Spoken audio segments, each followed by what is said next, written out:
ఇక్కడ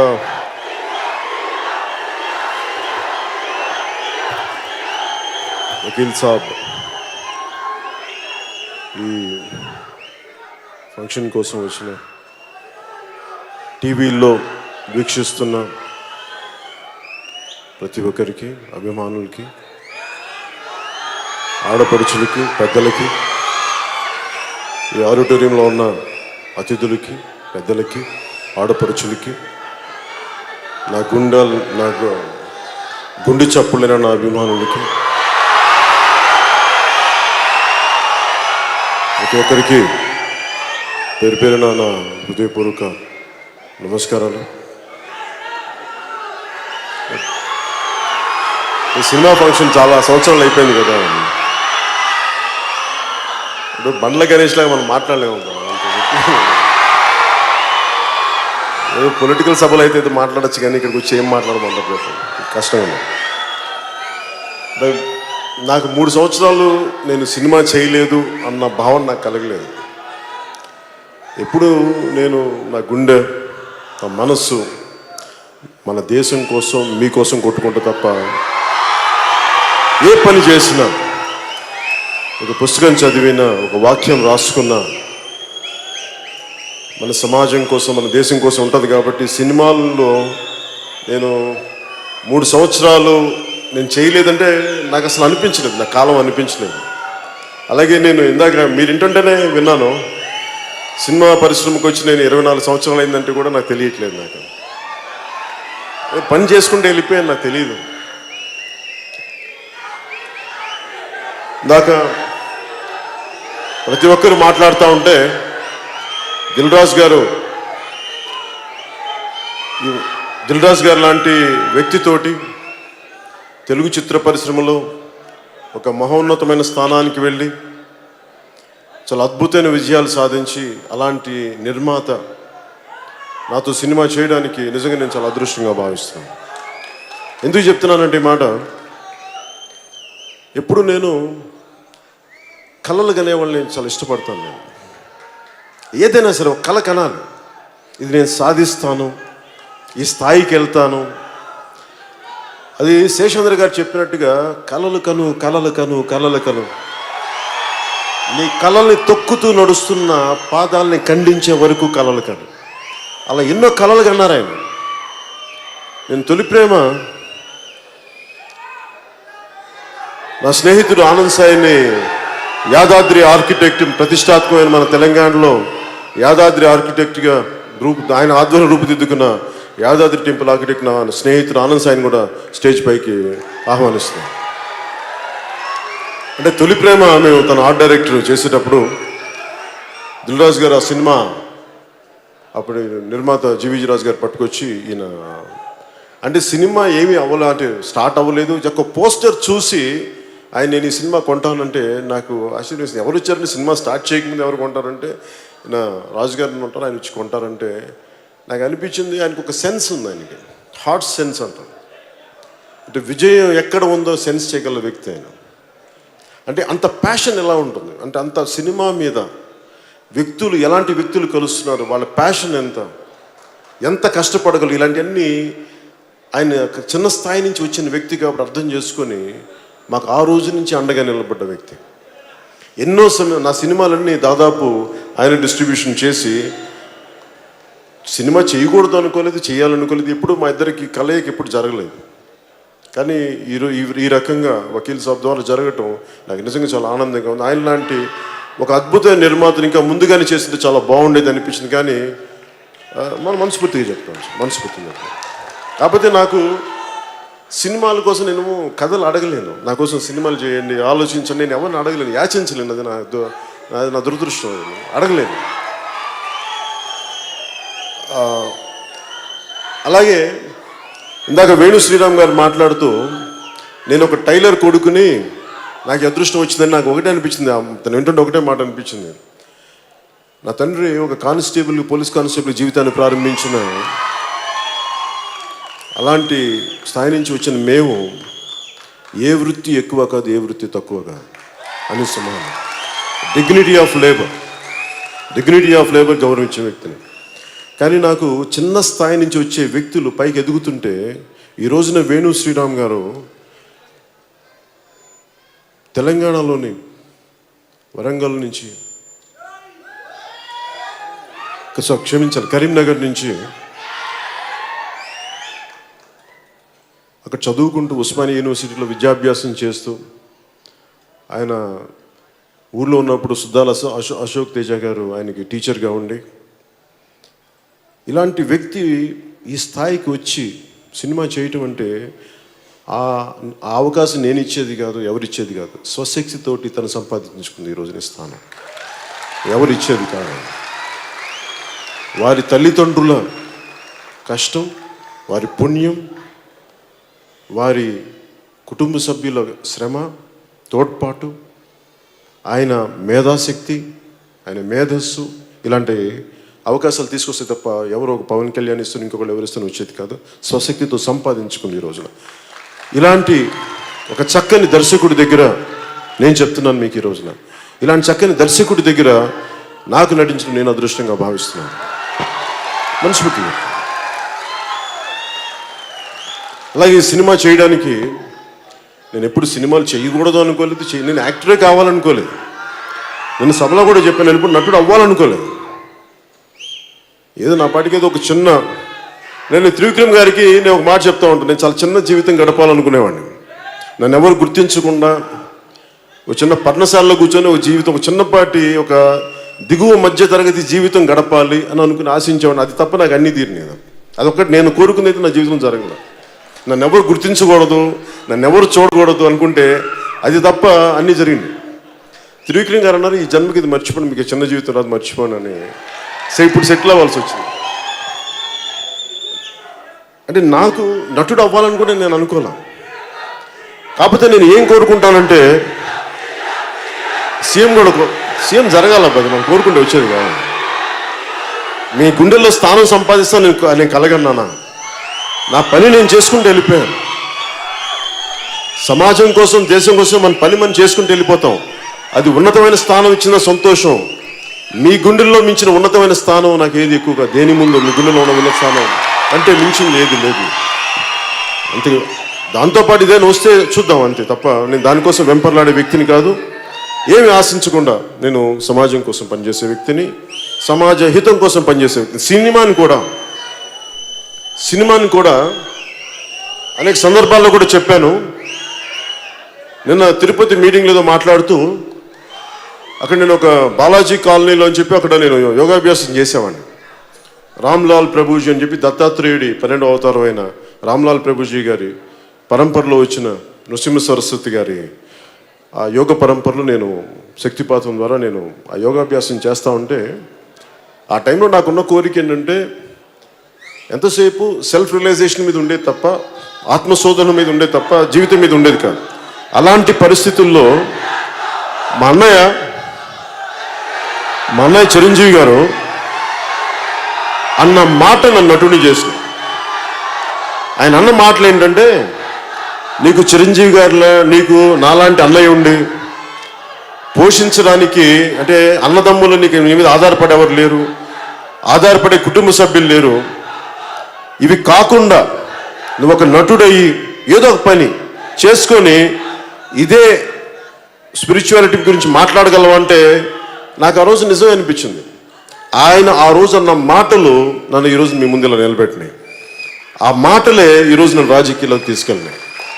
ఎందుకంటే నేనేం నమ్ముతానంటే, ముక్కు మూసుకొని తపస్సు చేసుకునే కంటే కూడా, మనకు పుణ్యం సాధించే కంటే కూడా, మన సెల్ఫ్ రియలైజేషన్ చేసే కంటే కూడా, కష్టాలు నష్టాలు అనుభవిస్తూ తిట్లు తింటూ కర్మయోగం చేయడం చాలా కష్టమైంది. అందుకే నేను కర్మయోగం చేయడానికి సిద్ధపడి ఈ రోజున భగవంతుడు నాకు అలాంటి అరుదైన అవకాశం ఇచ్చాడు. మీ అందరి అభిమానం సంపాదించగలిగే బ్లెస్సింగ్ ఇచ్చాడు నాకు భగవంతుడు. అలాగే వకీల్, మీ అందరికీ తెలుసు, ఇక్కడ అందరూ చాలా పెద్ద చదువులు చదువుకున్న వాళ్ళు. నేను ఒక సామాన్యంగా నేను ఇంటర్మీడియట్ ఫెయిల్ అయిన వ్యక్తిని, సెకండ్ ఇయర్ 2 సార్లు ఫెయిల్ అయిన వ్యక్తి, చదువును వదిలేసిన వ్యక్తిని నేను. కాకపోతే నేను జ్ఞాన సముపార్జన చేస్తాను, చదువుతాను.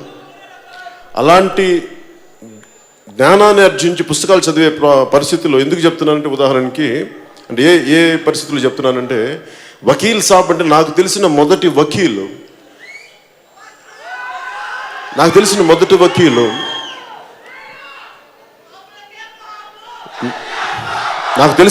వకీలు నాని పాల్కీవాలా గారు అని చెప్పి ఎమర్జెన్సీ టైంలో మనకి మానవ హక్కులు ఉల్లంఘన జరుగుతూ ఉంటే దానికోసం చాలా బలంగా వాదించిన వ్యక్తి. కేశవానంద భారతి మనకి ఈ కేసు మీద చాలా బలంగా వాదించిన వ్యక్తి. నాకు ఆయన స్ఫూర్తి. చిన్నప్పుడు ఎప్పుడు మా నాగబాబు గారు, మా సెకండ్ బ్రదరు, ఆయన లా చదివేటప్పుడు ఆయన ఒక నాని పాల్కీవాలా పుస్తకం చదివేవాడిని. నాకు అప్పటి నుంచి ఆ లాయర్ వృత్తి మీద నాకు చాలా గౌరవం. నాకు అంటే ఒక వ్యక్తి నిజంగా మానవ హక్కులు ఉల్లంఘన జరిగితే ఇలా చేయొచ్చా అనేది. అలాగే నాకు తెలిసిన ఇంకొక లాయర్ భువనగిరి చంద్రశేఖర్ గారు అని చెప్పి, ఆయన ఎంత అద్భుతమైన గుంటూరు జిల్లాకు చెందిన ఆయన ఒక మానవ హక్కుల లాయర్. ఆయన ఏ స్థాయికి పనిచేశారంటే, చుండూరులో దళితుల్ని ఊచకోతకొస్తే వాళ్ళ కోసం బలంగా నిలబడ్డ వ్యక్తి ఆయన. అంటే ఆయన ఎంత స్థాయికి అయిపోయారంటే, ఆయన జీవితం కూడా కోల్పోయి ఆయన క్యాన్సర్ వచ్చి చనిపోయారు ఆఖరి దశలో. బట్ క్యాన్సర్తో సఫర్ అవుతూ కూడా, కీమోథెరపీ తీసుకుంటూ కూడా, ఆ కోర్టులో వాదనలప్పుడు ఆయన మార్ఫైన్ ఇంజెక్షన్ తీసుకొని మరి వాదించేవారని చెప్పారు నాకు. అలాంటి ఒక ఆయన ఈ రోజున మన మధ్యలో లేరు. ఆయన చనిపోయారు. నాకు కరెక్ట్ చెప్పాలంటే అత్తారింటికి దారి షూటింగ్ మధ్యలో చనిపోయారు. ఆయన నాకు పుస్తకం పంపించారు, సాకో వాంజిట్ అని. నాకు పరిచయం కొత్తల్లో ఆయనకి నాకు చాలా సాన్నిహిత్యం ఉండేది. సో నాకు ఎప్పుడు కూడా మానవ హక్కుల కోసం పోరాడే న్యాయవాదులు అంటే నాకు చాలా అపారమైన గౌరవం. ఒక బాలగోపాల్ గారు కానీ, ఇలాగే భువనగిరి చంద్రశేఖర్ కానీ, ఒక నాని పాల్కీవాలా కానీ, అలాగే అనేక మంది ఈ న్యాయవాది వృత్తిలో ఉండి ప్రజల హక్కుల కోసం పోరాడే వ్యక్తుల మీద నాకు అపారమైన గౌరవం. అలాంటి పాత్ర నాకు ఈ వకీల్ సాబ్ ద్వారా చేయడానికి నాకు నిజంగా నా అదృష్టంగా ఈ పాత్ర చేయడానికి నిజంగా చాలా అదృష్టం చేసుకున్నాను అనిపించింది. ఎందుకు ఈ మాట అంటున్నానంటే, ఒకటి పింక్ సినిమా, ఇది సుజీత్ సర్కార్ వారి రైటర్స్ బృందం రాసిన ఒక అద్భుతమైన స్క్రిప్ట్ని నేను చిన్నప్పుడే నుంచి ఎవరితోనా, అంటే మీరు ఎలా ఫీల్ అవుతారో నాకు తెలుసు, మీ గుండెలో ఎలాంటి ఒక అభిమానం ఎలా, అది నేను అమితాబ్ బచ్చన్ మీద నాకుండే. అమితాబ్ బచ్చన్ గారి మీద నాకు పిచ్చి అభిమానం ఉండేది. నాకు ఆయన కోసం మీలాగా నేను గొడవలు పడిపోయేవాడిని. ఎంతెందుకు మా సొంత చిన్న మా నాగబాబుతో గొడవలు పడేవాడిని. వాళ్ళు కావాలి అంటే నేను గొడవ పడేవాడిని, కొట్టడానికి వెళ్ళిపోయేవాడిని. అలాంటి అమితాబ్ బచ్చన్ గారు నటించిన పాత్ర నేను చేయాలంటే అసలు నాకు మనసులో కూడా రాలేదు. చూశాను, మామూలుగా సినిమా చూసాను, చాలా బాగుంది అనుకున్నాను, కానీ ఎప్పుడు నేను సినిమాలు చేస్తాను లేదు ఏం అనుకోలేదు. అలాంటి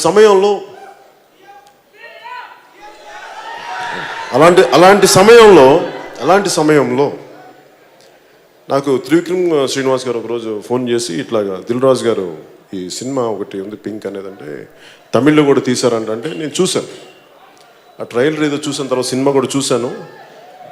నేను సినిమా అనేది నా ప్రతి సినిమాలో కూడా సామాజిక స్పృహని ఎంతో కొంత చూపించాలని తపన పడేవాడిని.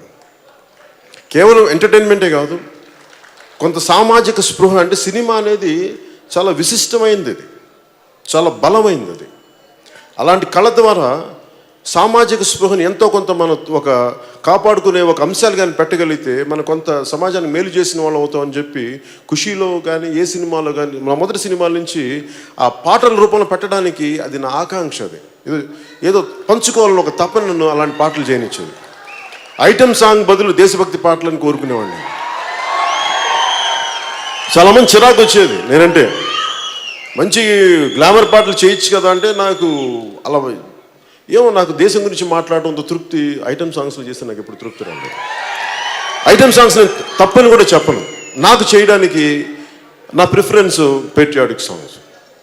మరి ఒక్కోసారి మరి ఎక్కువసార్లు మన హరీష్ శంకర్ కానీ గణేష్ గారిని ఇబ్బంది పెట్టి నన్ను ఆ కెవ్వు క్యాక్స్ పాట చేయించారు. ఆ పాట చేయడానికి చచ్చిపోయాను నేను, చేయలేక. సరే ఏదో కళ్ళజోడు పెట్టుకొని కళ్ళజోడు ఒక ఎక్స్ప్రెషన్ కనిపించుకుని చేసేసుకుని వెళ్ళిపోయాను. కానీ కథ మీ ఆనందం కోసం కొంత నేను చేయడానికి కొన్ని సిద్ధం, కాకపోతే అది పరిమితులు మించకూడదని కోరుకుంటాం. సో మళ్ళీ ఈ వకీల్ సాబ్ సినిమాకి వస్తే, ఈ వకీల్ సాబ్ సినిమా నేను అక్క చెల్లెళ్ళతో పెరిగిన వాడిని, మా చెల్లెలు ఇక్కడే ఉంది, అక్క చెల్లెళ్ళతో పెరిగిన వాడిని, మా వదిన పెంపకంలో పెరిగిన వాడిని, మా తల్లి, మా అమ్మ, మా చిన్నమ్మలు వీళ్ళతోటి అత్యంత అన్యోన్యత మెలిగేవాడిని. ఎక్కువ మంది నా జీవితం చుట్టూ మా పెదనాన్న పిల్లలు కానీ, నెల్లూరులో కానీ, ఎక్కడైనా సరే నేను ఆడపడుచులు, మా అక్కలు కానీ, మా పిన్నులు కానీ, మా అత్తలు కానీ నన్ను గుండెల్లో పెట్టుకుని పెట్టారు. వాళ్ళ మీద ప్రేమ, నాకు ఎప్పుడు సినిమా పట్ల అంత గౌరవం. ఎందుకంటే స్త్రీ పాత్ర మీద నేను ఎప్పుడు కించపరిచే పద్ధతులు ఎందుకు చేయనంటే, నేను మా ఇంట్లో ప్రతి ఒక్కరు కూడా కలిసి ఒక కుటుంబంతో సినిమా చూడాలని కోరుకునేవాడిని నేను. అందుకనే సాధ్యమైనంత మేరకు కొంత అది విలువలనే పెద్ద పదం అంటే కూడా కొంచెం అందరూ ఆమోదయోగ్యంగా చూడాలి, అలాంటి సన్నివేశాలు ఉండాలని కోరుకునేవాడిని. అలాంటి నాకు ఈ వకీల్ సాబ్ సినిమా ముఖ్యంగా మా స్త్రీ శక్తికి, నేను పూజించే ఆదిశక్తికి గౌరవంగా, నాకు మా అక్కలకి, మా చెల్లెళ్ళకి, మా ఆడపడుచులకి, ఇక్కడ వేదిక పైన ఉన్న ప్రతి ఒక్కరికి, టీవీల్లో వీక్షిస్తున్న ఆడపడుచులందరికీ, తల్లులందరికీ, ఆడబిడ్డలందరికీ ఇది మా వంతు యజ్ఞంలో మీకు ఇచ్చే గౌరవంలో భాగంగా మేము సైతం ఒక చిన్న ఉడతా భక్తిగా మీరు నిలబడుతున్న, మీరు చేస్తున్న త్యాగాలకి ఇది మా వంతు, ఇది ఒక కృషిగా మేము తెలియజేసుకుంటున్నాను. ఈ వకీల్ సాబ్ సినిమా ముఖ్యంగా ఈ సినిమా కథ అందరికీ తెలిసిందే. ఈ మధ్యన దిశ మర్డర్ కేసు కూడా జరుగుతున్నప్పుడు ఒక ఆడపిల్ల, గాంధీ గారు చెప్పినట్టుగా ఆడపిల్ల అర్ధరాత్రి ఒంటరికి వెళ్తే నిజమైన స్వాతంత్రం వచ్చినట్టు అని. అది వస్తుందో లేదో నాకు తెలియదు, కానీ పట్టపగలు కూడా ఒక ఆడపిల్ల బయటికి వెళ్ళి ఇంటికి క్షేమంగా రావాలని కోరుకునేవాడిని. మనం తెలంగాణలో ఏం చెప్తాం, జర భద్రం బిడ్డ అంట, భద్రంగా వెళ్ళరా అంట, అంటే సెక్యూరిటీ. నేను ఎప్పుడు సమాజంలో లా అండ్ ఆర్డర్ చాలా బలంగా ఉండాలని కోరుకునేవాడిని. ఎన్నోసార్లు నేను షూటింగ్లో మన్నార్లో కానీ, కేరళలో కానీ, మిగతా ప్రాంతాల్లో ఇంతమంది ఆడబిడ్డలను తీసుకొని మేము షూటింగ్లు చేస్తున్నప్పుడు బ్యాక్గ్రౌండ్ యాక్టర్స్లో ఉండే కానీ వెళ్తుంటే చాలామంది మా చుట్టుపక్కల ఉండే ఈ లేడీ ఆర్టిస్టులు, మా బ్యాక్గ్రౌండ్ యాక్టర్స్ని ఏడిపిస్తూ ఉంటే నాకు కడుపు మండిపోయేది. రాష్ట్రం కానీ రాష్ట్రంలో, దేశం కానీ దేశంలో కూడా ఒకసారి ఇబ్బందులు పడుతుంటే ఒకసారి నేను కర్ర పట్టుకుని బయటికి వెళ్ళేవాడిని. ఎందుకంటే నేను ఆడబిడ్డలు రక్షించుకోలేని నేను సినిమా హీరోగా దేనికి ప్రయోజనం అనుకున్నాను. ఎందుకు చెప్తున్నానంటే ఆడబిడ్డల మాన ప్రాణ సంరక్షణ చాలా ముఖ్యం ఈ దేశం బతకాలంటే. భారత్ మాతాకి జై అంటే సరిపోద్దు. మన మాతల్ని, మన చెల్లెల్ని మనం కాపాడుకోలేని సమాజం మనకు ఉన్నప్పుడే మన భారత్ మాతాకి జై అనగలం తప్ప, సభల్లో భారత్ మాతాకి జై అని చెప్పి రోడ్డు మీద ఆడబిడ్డ వెళ్తూ ఉంటే ఏలేస్తే మన దానికి ప్రయోజనం ఏంటి? సో ఎంతో కొంత మనదైన వంతు కృషి చేయాలి. మనకి అక్కలున్నారు, మనకి చెల్లెలున్నారు, మనకి ఆడపడుచులున్నారు. స్త్రీ లేనిదే సృష్టి లేదు. అలాంటి స్త్రీకి గౌరవం ఇవ్వకపోతే ఎట్లా? అలాంటి ఒక చక్కని అలాంటి నిస్సహాయ పరిస్థితిలో చిక్కుకున్న ముగ్గురు వర్కింగ్ ఉమెన్ కథ ఇది. వాళ్ళు వెళ్ళి ఒక చోట చిక్కుకున్నప్పుడు వాళ్ళ మీద బ్లేమ్ పడితే వాళ్ళని ఆదుకునే ఒక లాయర్ క్యారెక్టర్ చేయడం నిజంగా నాకు అదృష్టంగా భావిస్తూ ఉన్నాను. ఆ ముగ్గురు అమ్మాయిలుగా అంజలి గారు, అనన్య గారు, నివేదిత థామస్ గారు చాలా అద్భుతంగా చేశారు. చాలా అద్భుతంగా, ఫెంటాస్టిక్, బ్రిలియంట్ పెర్ఫార్మెన్సెస్ చేశారు. ఎంత చక్కగా పెర్ఫార్మెన్స్ చేశారంటే వాళ్ళు ముచ్చటగా చూస్తూ ఉండిపోయాడు. సో వాళ్ళు నేను చేయగలిగేది అలాంటి సీన్స్ ఎలా చేశారు, ముఖ్యంగా వేణు శ్రీరామ్ గారు కానీ, లేదంటే వినోద్ గారు కానీ, అన్ని సినిమాల్లో లాగా 2 డైలాగులు చెప్పి కట్టని కాదు, ఎంటైర్ సీన్. ఒక కోర్ట్ రూమ్ అంటే ఎంటైర్ సీను 6 కెమెరాలు పెట్టేసి ఒక నిజ జీవితంలో ఎలా వాదోపవాదాలు ఎలా జరుగుతాయి అలా చేసాం. ఇది కొంచెం నేను అన్ని సినిమాల కంటే కొంచెం ఎక్కువగా కష్టపడ్డాను ఈ సినిమా. ఎందుకంటే డైలాగులు నేర్చుకోవడానికి. సినిమా వదిలేసి కూడా మీరు చెప్పిన ఇందాక అందరూ చెప్తున్నారు, చాలా సంవత్సరాలు అయిపోయింది కాబట్టి కొంచెం డైలాగులు చెప్తుంటే మొత్తం డైలాగులు రాక కొంచెం భయం వేసింది. అందులో కొంచెం ఒళ్ళు దగ్గర పెట్టుకుని చేశాను ఈ సినిమా. ఇప్పుడు ఒళ్ళు దగ్గర పెట్టుకుని చేస్తాను, ఈ సినిమా మరింత ఒళ్ళు దగ్గర పెట్టుకుని. ఇలాంటి సినిమాకి ముఖ్యంగా ప్రతివాదు లాయర్గా ప్రకాష్ రాజ్ గారు నటించడం చాలా వన్నె తెచ్చింది ఈ సినిమాకి. అంటే ఎందుకు మన వేణు గారు ఎందుకు నందా పెట్టారంటే మనకి బద్రీలో ఉన్నది బాగుంటుంది అంటే నాకు ఫైన్, సంతోషం అనిపించింది. అండ్ నిజంగా చెప్పాలంటే ప్రకాష్ రాజ్ గారు ఉండటం వల్ల నిజంగా ఒకసారి ఒక బలమైన నటుడు మనకి ఎదురుగా ఉంటే పెర్ఫార్మెన్స్ బెటర్ అవుతుంది. సో అలాగా నా పెర్ఫార్మెన్స్ బాగుండాలి ఎన్ని చేయాలంటే దానికోసం కొన్ని ప్రత్యేకంగా దృష్టి పెట్టి దిల్ రాజు గారు ప్రకాష్ రాజ్ గారిని తీసుకురావడం నిజంగా ఆయనకి మనస్ఫూర్తిగా నేను ధన్యవాదాలు తెలియజేసుకున్నాను. అలాగే ప్రకాష్ రాజ్ గారికి నాకు కూడా మేము పొలిటికల్గా విభిన్నమైన దారుల్లో ఉండొచ్చాము, కానీ సినిమా పరంగా వచ్చేటికి మేమందరం ఒకటే. మేము ఆ మధ్యన ఛానల్స్లో కూడా నన్ను ఏదన్నా మాట్లాడితే నాకేం ఇబ్బంది ఏమి ఉండదు, అది ఆయన అభిప్రాయం, నేను గౌరవిస్తాను దాన్ని. కానీ సినిమా పరంగా వచ్చినప్పుడు మటుకు నాకు చాలా ఇష్టమైనటువంటి ప్రకాష్ రాజ్ గారు, చాలా ఇష్టమైనటువంటి గొప్ప నటుడు. అంటే మనకి హీరో ఒక పాత్రని ఎలా కాంప్లిమెంట్ చేయాలో బాగా గొప్పగా తెలిసిన ఒక బలమైన నటుడు. నిజంగా తెలుగు పరిశ్రమకి అలాంటి గొప్ప నటుడు ఉండటం మన అదృష్టం. అలాంటి గొప్ప నటుడితో నటించే అవకాశం కూడా నాకు ఈ సినిమా ద్వారా రావటం సుస్వాగతం. జల్సా తర్వాత నాకు ఈ సినిమా ద్వారా రావటం నిజంగా నాకు గుడుమ శంకర్ లేరు కదా, ఓకే, బద్రి సరే, చాలా అదృష్టంగా భావిస్తాను. అలాగే తమన్ మీ గురించి మాట్లాడుతూ, తమన్ నాకు ఏ మేరా జహా అనే పాటకి నేను మణిశర్మ గారిని పీడించేసేవాడిని. నాకు మంచి పాట కావాలి, దేశభక్తి పాట కావాలి, మా జనం ఊగిపోవాలి, మా కుర్రాళ్ళు ఊగిపోవాలి, మా యువత ఊగిపోవాలి, మా ఆడపడుచులకి ధైర్యం రావాలి అంటే ఏదో మాట్లాడతావా మాకు అర్థం కాదని చెప్తే పాపం ఏదో అప్పటికి మనం తమన్ కీబోర్డ్ ప్లేయర్. సో ఆయన కూర్చోబెట్టి మాకు చిన్న ఏదో చెప్పి ఇలా చేయండి, తమన్ను ఒక చిన్న ఏదో బీజంలో ఒక బీట్ పట్టుకొస్తే నాకు ఇలా ఈ పాట కావాలి అంటే ఆ వేరే పాటలు నా బీట్ని తీసుకొని ఏ మేరా జహా తీసుకుని దానికి ఆ రోజు మణిశర్మ గారు చేయించింది తమన్ గారి ద్వారా చేయించాను. అలాగే గుడుమ శంకర్లో కూడా నాకు ఇందాక పరిచయమైనట్టుగా నాకు ఇలాంటి పాట కావాలంటే వెంటనే చేయించిన వ్యక్తి. సో ఆ రోజు నుంచి నాకు తెలుసు చాలా అద్భుతమైన ప్రతిభ పాట వాళ్ళు ఉన్న వ్యక్తి. అలాంటి వ్యక్తి ఈ రోజున నాకు మొట్టమొదటిసారిగా వకీల్ సాబ్ చేయటం నిజంగా నేను చాలా అదృష్టంగా భావిస్తాను. చాలా చక్కని సంగీతం అందించాను. అంటే నేను ఏం కోరుకుంటా, ఇంతమంది ఇష్టపడి ప్రేమించి ఒక సినిమాకి శక్తి ధారపోస్తే అది జనాలకి గుండెల్లోకి వెళ్ళిపోద్ది ఆ సినిమా.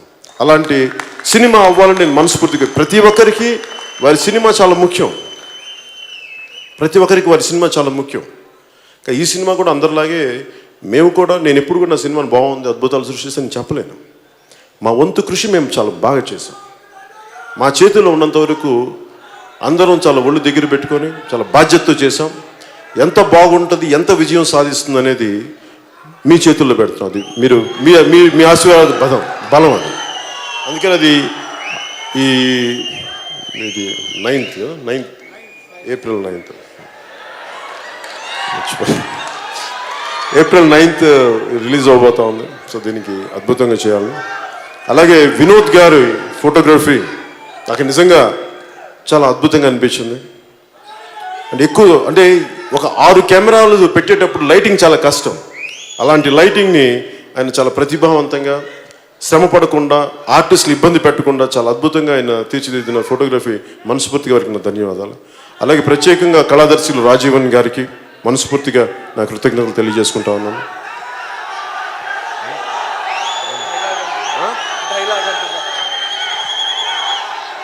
డైలాగ్ సినిమాలో అయినా మనం ఏమో ఆడతాం. అలాగే అనన్య గారు కానీ, అంజలి గారు కానీ, ఇక్కడ నివేదిత థామస్ గారు లేనట్టున్నారు. అలాగే వీళ్ళందరూ కూడా, సుమిత్ కానీ, వీళ్ళందరూ చాలా అద్భుతంగా వారి పాత్రల్లో అద్భుతంగా నటించిన వ్యక్తులు వీళ్ళందరూ. వారికి కూడా మనస్ఫూర్తిగా నా ధన్యవాదాలు తెలియజేస్తున్నాను పేరు పేరున మీ అందరికీ.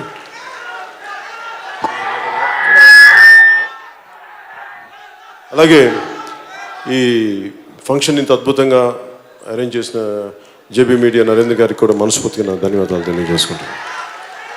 ముఖ్యంగా ఇందాక తమన్ గారి ట్రూప్ నుంచి ఈ ఆడపడుచులందరూ వచ్చి ప్రత్యేకంగా ఈ హిందుస్థానీకి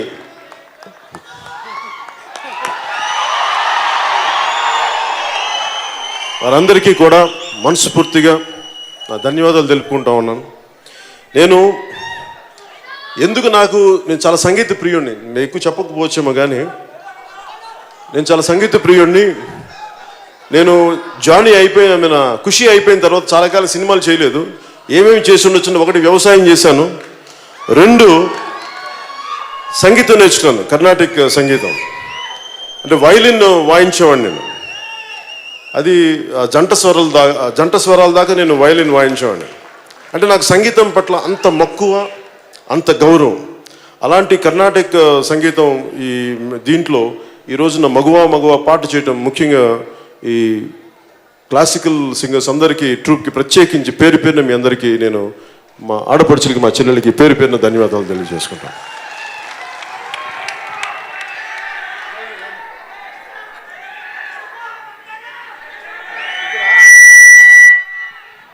అలాగే శివమణి గారు నా అభిమాని. అంటే నేనంటే ఇంత ఇష్టం నాకు తెలియలేదు ఇప్పుడు దాకా. నన్ను పిలిచి డ్రమ్స్ వాయించే వరకు నాకు శివమణి గారు అంటే నాకు నిజంగా నాకు తెలీదు. ఈయన సాక్షాత్తు శివస్వరూపం. ఆయన శివుడి ఢమరకం ఎలా ఉద్భవిస్తో తెలియదు కానీ ఈయన చూస్తే ఆ శివనాథం అణువున ఈయన అణువు మొత్తం బయటకు వస్తూ ఉంటుంది, ఉద్భవిస్తూ ఉంటుంది. ఆ శివస్వరూపానికి, ఆ సరస్వతి స్వరూపానికి మనస్ఫూర్తిగా మీ అందరి తరపున నేను ధన్యవాదాలు తెలుపుకుంటాను. ఇందాక ఆయన ఇచ్చినట్టు 2 కర్రలు పెట్టి కొట్టమంటే శివస్వరూపాన్ని వ్యక్తి పక్కన కూర్చొని మనం ఏం కొట్టం, సరస్వతిని అవమానించకూడదు. మనకు తెలియదని పక్కకు వచ్చి మీరే వాయించని చెప్పాలి. సో నేను ఆయన మీద గౌరవంతో ఏదో సరదాగా ఆలోచించేది కాదు, చేసేది కాదు, చాలా బాధ్యత చేయాల్సింది. అలాగే ప్రత్యేకించి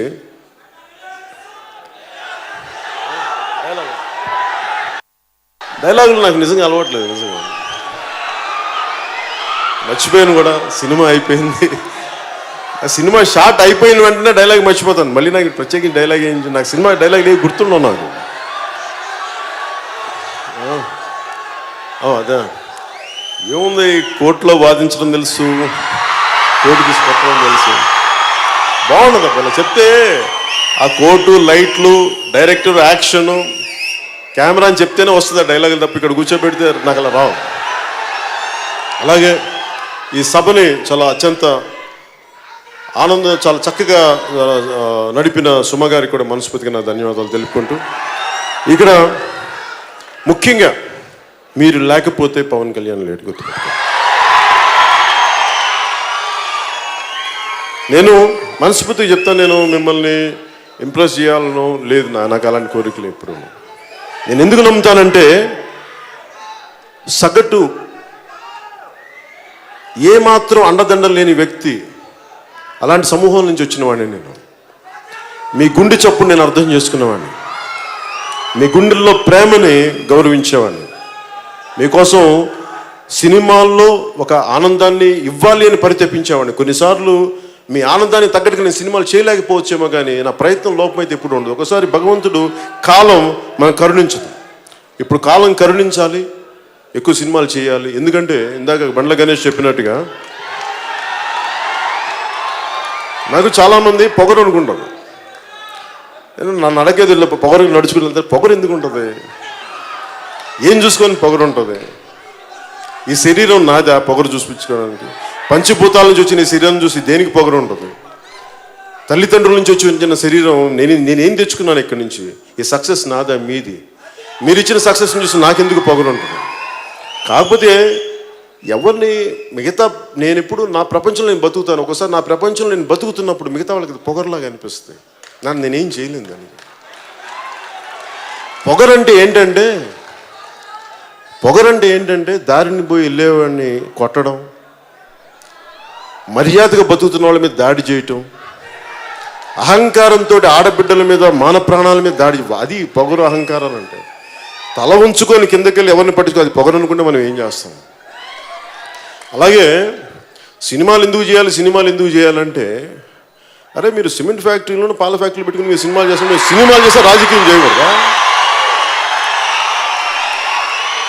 నేను సభలో కూడా చెప్తా ఉన్నా నిన్న, ప్యాకెట్ క్లబ్బులు నడిపేవాళ్ళు ఎమ్మెల్యేలు అవ్వచ్చు, పైరివీలు చేసేవాళ్ళు రాజకీయాల్లోకి ఉండొచ్చు,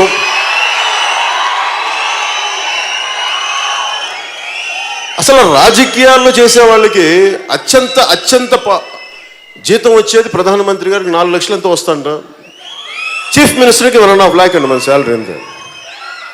మరి 1.5 లక్ష 4 లక్షలు వచ్చే ఒక లక్ష లోపు వచ్చే ఎమ్మెల్యే పదవికి ఎందుకంత మంది తప్పని పడిపోతారు అంటే, నేను ఒకటే చెప్పాను, సినిమాలు నేను అవినీతి చేయకుండా ఉండడానికి నేను సినిమాలు చేస్తున్నాను.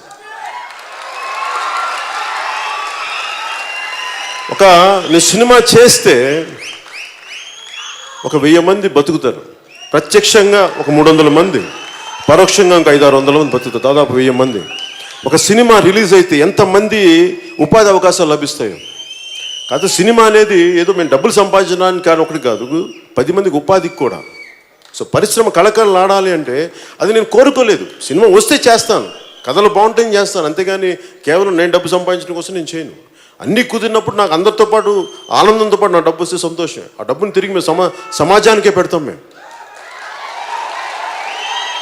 అలాంటి అందుకే సినిమా అనేది నాకు భగవంతుడు అవకాశం ఇచ్చినంత వరకు ప్రజలకు సేవ చేస్తాను, దాంట్లో భాగంగా సినిమా కుదిరితే ఖచ్చితంగా చేస్తాను, సినిమా నుంచి పారిపోయే వ్యక్తిని కాదు. అలాగే నా కంపెనీ ద్వారా కూడా ఈ రోజున వేణు శ్రీరామ్ గారు కానీ వీళ్ళందరూ కూడా కొత్త మనకి ఆయన 3వ సినిమా, ఇందాక ఆయన అన్నట్టు దేశంలో చాలా గొప్ప గొప్ప దర్శకులు రావచ్చు అంటే నేను ఎవరిని కోరుకోను. నేను ఎప్పుడు ఏం కోరుకుంటాను, నన్ను ప్రేమించే దర్శకులు కావాలని నేను కోరుకుంటాను. ఎందుకంటే మీరు ఒక అద్భుతమైన సక్సెస్లు ఉన్న దర్శకుల కంటే కూడా ఈ సినిమా పట్ల, కథ పట్ల, ఆ తర్వాత చేసే హీరో పట్ల, నేననే కాదు ఎవరైనా కానీ ఆ ప్రేమ గౌరవం ఉంటే అది ఆటోమేటిక్గా సక్సెస్ సినిమా ద్వారా వస్తుంది. ఒకవేళ ఎంతో కొంత ప్రయత్నం చేయగలుగుతాం. నాకు అలాంటి దర్శకులు అంటే నాకు ఇష్టం. నాకు అలాంటి దర్శకులు వరుసగా ఉన్నందుకు మనస్ఫూర్తిగా ఒక వేణు శ్రీరామ్ కానీ, లేదంటే హరీష్ శంకర్ కానీ, సాగర్ కానీ, వీళ్ళందరూ ఇష్టపడి వచ్చేవాళ్ళు సినిమా మీద, అట్లే నా మీద ప్రేమతో. అలాగే ఈ సినిమాకి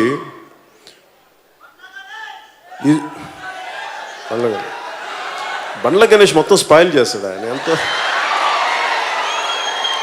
అలాగే నేను గౌరవం ఇచ్చి ఇక్కడ ఈ సభలో లేకపోయినప్పటికీ కొన్ని ప్రత్యేక రాలేకపోయారు ఆయన త్రివిక్రమ్ శ్రీనివాస్ గారు. మనస్ఫూర్తిగా నాకు ఈ సినిమా చేయడానికి మూలకారకులైన త్రివిక్రమ్ శ్రీనివాస్ గారికి, దాన్ని ముందుకు తీసుకొచ్చిన ఈరోజు వాస్తవం చేసిన దిల్ రాజు గారికి, దీన్ని తెరకెక్కించిన వేణు శ్రీరామ్ గారికి, ప్రతి ఒక్కరికి నేను రుణపడి ఉంటాను. మీ అందరికీ నా హృదయపూర్వక ధన్యవాదాలు. మీ అందరికీ పేరు పేరున ధన్యవాదాలు తెలుపుకుంటూ, భవిష్యత్తులో మీ అందరికీ సినిమా ఆనందం కలిగజేయాలి, బాధ్యత పెంచాలని మనస్ఫూర్తి కోరుకుంటూ సెలవు తీసుకున్నాను. జై హింద్.